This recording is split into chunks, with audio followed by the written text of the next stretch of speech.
एक तरफ जहां उत्तर प्रदेश के मुख्यमंत्री योगी आदित्यनाथ जी गड्ढा मुक्त सड़कों की बात करते हैं और प्रदेश में सड़कों का जाल बिछाते हुए आवागमन को सुगम बनाने में लगे हैं, तो वहीं दूसरी तरफ रामनगरी अयोध्या जिले की रुदौली तहसील की सड़कों का माजरा इसके विपरीत है।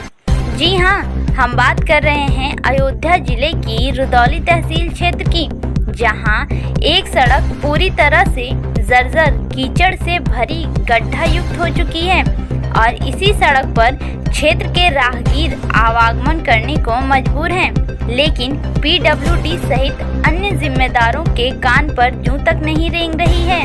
सड़क की दुर्दशा होने का मुख्य कारण ग्रामीणों द्वारा सड़क पर दिन भर दौड़ते अनगिनत बालू लदे डंपरों का आना जाना बताया जा रहा है, जिस कारण सड़क की दुर्गति हो चुकी है और अब ग्रामीणों को इस सड़क पर चलने में भारी मुसीबतों का सामना करना पड़ रहा है।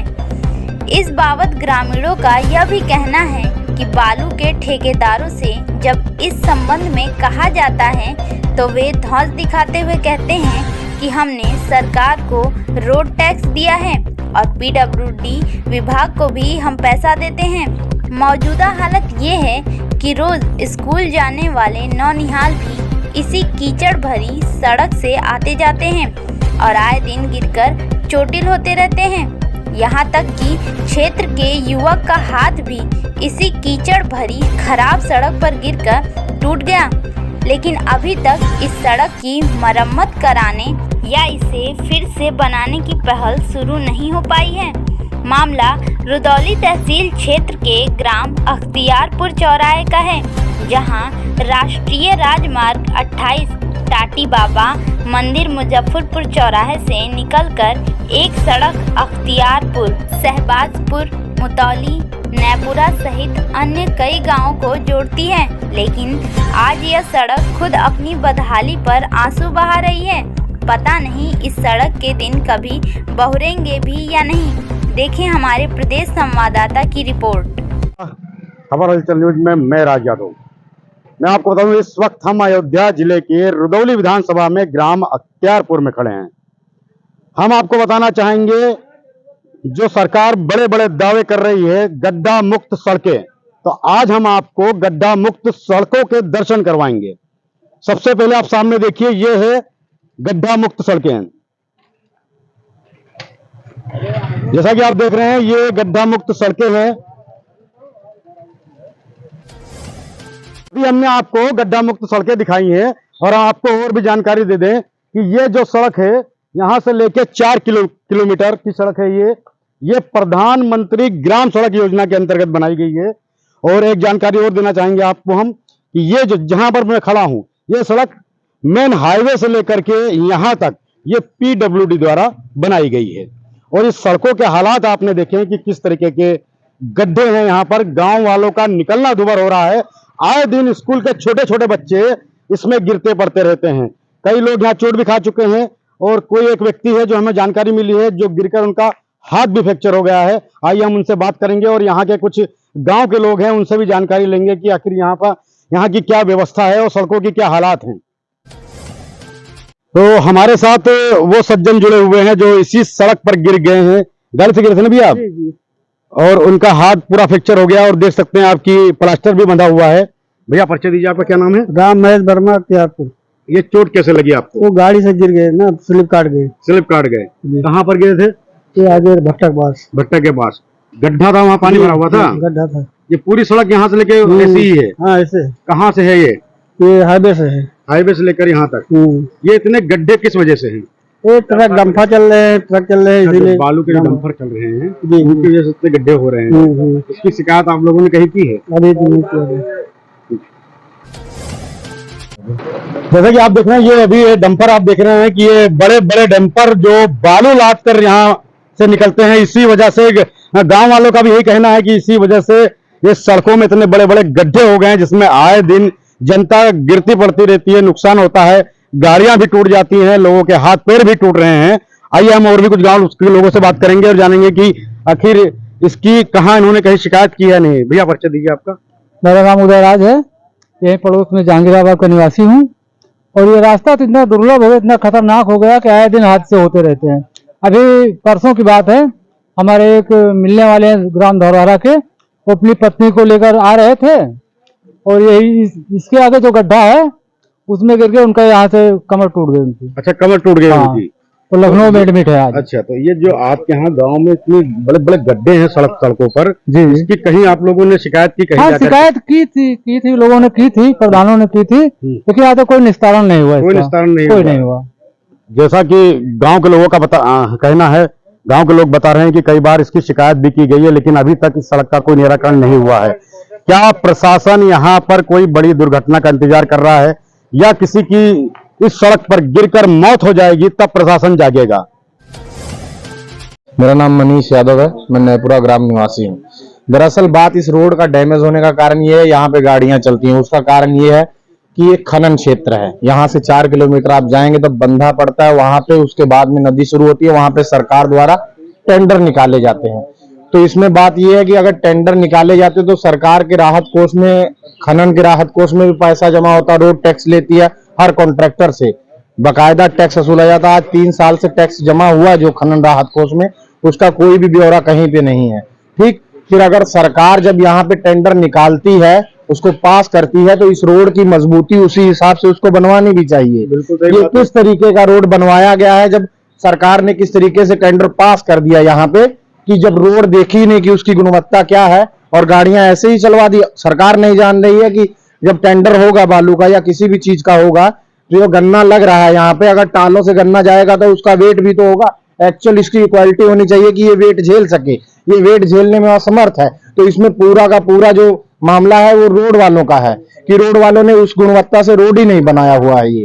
ठीक, और इसमें कार्य, अगर हम लोग ये सोचे कि हाँ यहाँ पे रोड गाड़ियां चलती हैं, ये है वो है, अगर हमारे एरिया में कोई काम नहीं चालू होगा तो हमारा एरिया कैसे डेवलप होगा? ठीक, ओवरलोड चलता है, उसका कारण एकाएक सरकार है, उसका कोई आदमी नहीं, उसका कोई कारण है। जैसा कि भाई साहब का ये कहना है कि हमारे क्षेत्र में अगर कोई व्यापार हो रहा है या कोई कार्य हो रहा है तो ये तरक्की की ही बात है।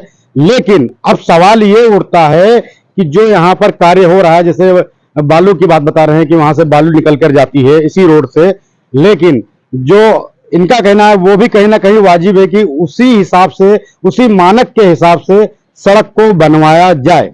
लेकिन सड़क उस हिसाब से नहीं बनवाई जाती है, सड़कों में भ्रष्टाचार होता है। तो उसी की जो ट्रक जो वेट बता रहे हैं कि काफी वेट से बालू और गन्ने के ट्राले निकलते हैं, उसकी वजह से सारी सड़कों में गड्ढे हो जाते हैं, उसमें पानी भरता है और लोग गिरते हैं और चोट खाते हैं।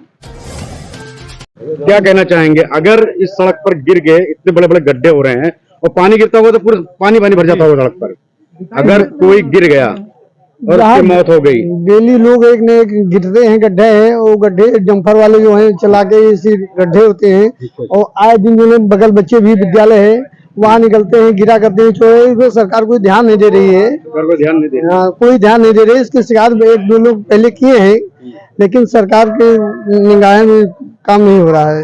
क्या कहना चाहेंगे भैया? ये जो सर, मैं कहना चाहूंगा, इसकी शिकायत मैंने विधायक अपने रामचंद्र यादव रुपये विधानसभा के विधायक हैं, उनसे 1-2 बार यहाँ मीटिंग लगी थी। मैंने उनसे विस्तार रूप से कहा है, इससे इधर भी रोड गड़बड़ है, इधर 4 से 5 किलोमीटर रोड गड़बड़, यहाँ नेशनल हाईवे से 1 किलोमीटर 1.5 किलोमीटर का अंतर का रोड पड़ता है। यहाँ कितनी बार हम लोग, अभी आप देख रहे थे थोड़ी देर पहले हम भी गिर गए थे। सड़क कहाँ से शुरू है वहाँ? सर ये कैथी से। कैथी से लेकर वो हाईवे तक कितने गांव पड़ते हैं बीच में? बीच में लगभग 4 से 5 गाँव पड़ते हैं। 4 से 5 गाँव। और उससे करीब में 1-2 सरकारी विद्यालय पड़ता है, 1 प्राइवेट विद्यालय इधर पड़ता है, 2 विद्यालय इधर पड़ते हैं। अच्छा, सब विद्यालयों के बच्चे को पैदल निकलना इधर रूट से। जी, कई बच्चे चोट भी खाए होंगे? बहुत बच्चे चोट खाए हैं।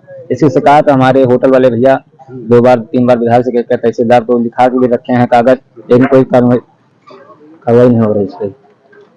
जैसा कि गांव वालों का कहना है कि कई बार इसकी शिकायत भी की जा चुकी है और इसी सड़क पर 4 से 5 गांव है 6 किलोमीटर की रेंज में।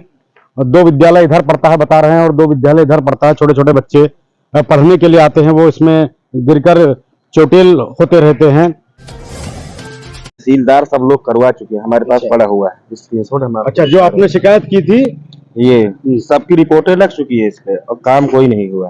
अच्छा, रिपोर्ट लग चुकी है सब पे लेकिन काम नहीं हुआ ना, अभी तक। कहीं कुछ नहीं। यहाँ तो स्थिति सही है, आगे चल के देखिए मोटरसाइकिल नहीं निकल पा रही है। अच्छा, आगे मोटरसाइकिल भी सरकार नहीं चल पा रही। सरकार हर साल बालू खनन का इस क्षेत्र से काम करवाती है। अच्छा, हमेशा रास्ते में इतने गड्ढे हैं, आक्रमण भी फैला हुआ है, बगल में बांस बल्ली वगैरह सब कुछ बंधा हुआ है। अगर लोग गिर गए तो बांस से कट जाएंगे। तो ये बालू खनन किसका है बता पाएंगे आप? बालू खनन कई लोगों का है इसमें। अच्छा, कई लोग इसमें। हाँ, बहुत लोग इन्वॉल्व हैं, कई लोग हैं। वो हाईवे यानी 28 था पहले, अब 27 हो गया। यहाँ पर केशव प्रसाद मौर्य जी का शिलान्यास वो लगा था, सड़क बनने का शिलान्यास, वो पत्थर भी लगा था टाल, वो सड़क बनी नहीं। कब की बात है दादा ये? अरे भाई, जब ये तमाम सड़कों का उन्होंने लोकार्पण वहीं से किया था और यहाँ आए नहीं, वहीं से लोकार्पण कर दिया। बोर्ड उनका यहाँ लग गया, टाली गन्ना पलट गई, बोर्डो फिर उल्ट गया, वही पड़ा हुआ। अच्छा, सतगुरु की दुकान के सामने बोर्ड पर गन्ने की टाली पलट गई। बहुत बड़ा गड्ढा था। अच्छा, लगभग कितने समय पहले की बात है जब उन्होंने घोषणा की थी, कुछ पता होगा आपको? यही हमें जाने वही साल 6 महीना हो गया। हाँ, अच्छा, लगभग 1 साल हो गया, लेकिन तब से मतलब हुआ कुछ नहीं। वो लग गया, हाँ सड़क बन गई और ये हो गया, मुख्यमंत्री के द्वारा रिपोर्ट लगा काम होगा। हाँ, लेकिन हो गया। अब कई बार होता है, कुछ इसमें होता नहीं, बस 2-4 टाली भट्टे वाले से कह दिया जाता है कि हाँ वो आधा पड्ढा लाए गिरा दिए, इससे और भी नुकसान होता और नहीं चल मिलता। अभी आपने देखा 2 मोटरसाइकिल वाले खुद ही गिर गए आपके सामने। सामने ही गिरे हमारे। हाँ, तो फिर क्या कहा जा सकता है, क्या दिन हो। सर ये रोड जो है हमारा, जो 5 साल से ये रोड खराब है और 5 साल से बारू खदान जो है ये हाईवे टाटी बाबा से मरौचा घाट तक 5 साल से चल रहा है। ये रोड 2017 में रिपेयरिंग हुई थी, तब से आज तक इसमें कोई चीज़ की रिपेयरिंग नहीं हुई है, जिसमें से हमारे इस रोड से कम 2500 से 3000 बच्चे विद्यालय जाते हैं। छोटी बस भी जाती है, बच्चे साइकिल से भी जाते हैं, पैदल भी जाते हैं। अगर पानी बरस जाता है तो कोई भी बच्चा इस रोड से निकलने में बड़ी तकलीफ होती है। और दूसरी बात, इस रोड से इतने आदमी निकलते थे कम से कम 5 से 6000 24 घंटे में। आज की डेट में आदमी निकल रहे हैं 400-500 आदमी इस रोड की वजह से। अगर इस रोड से अगर सुजागंज मार्केट में टिकई नगर को अगर जाना होगा आपको, तो यहाँ से आपको है कम से कम 4 किलोमीटर रेंज इधर से नगीच आपको बैठता है। अगर आप झलसर और हाईवे सुजागंज होकर मार्केट जाएंगे तो 4 किलोमीटर ओवर गाड़ी चलती है इंसान की। बारू खदान से जितने लोग घाट टंडल रहे बाटे, इन लोग से अगर कहो तो नहीं तो पानी मरवाते थे, नहीं तो कोई ईंटा पत्थर कोई भी चीज़ के लोग व्यवस्था नहीं देते। इसमें से जो रिवाल्टी करती उसमें पूरा सुविधा दिया जाने का वादा किया जाता है, लेकिन फिर भी कोई चीज़ नहीं होती। खनन विभाग से जो ये घाट का टेंडर पास होता है, खनन विभाग एक भी पैसे की इस रोड के बारे में व्यवस्था नहीं देता है। वो अपना पेपर वहाँ से पास करता है, उसके बाद में रोड की इंक्वायरी लिए नहीं आता है। हर साल रोड का पैसा जो बाटे 35 से 40 लाख रुपए तक इस रोड का जमा होता है।